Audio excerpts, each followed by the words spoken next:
அப்படின்னு பார்த்தா இன்னைக்கு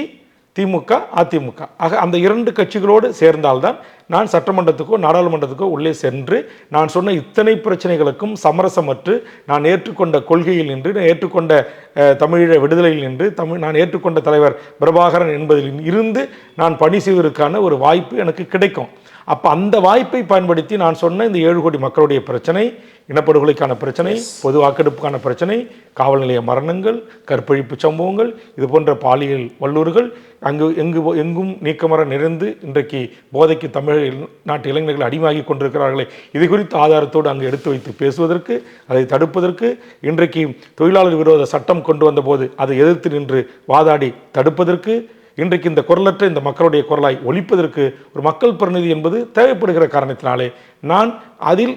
ஏற்படுத்தி கொண்ட ஒரு உடன்படிக்கை தான் திமுக என்கிற அரசியல் கட்சியோடு ஒரு தேர்தலுக்கான ஒரு உடன்படிக்கை.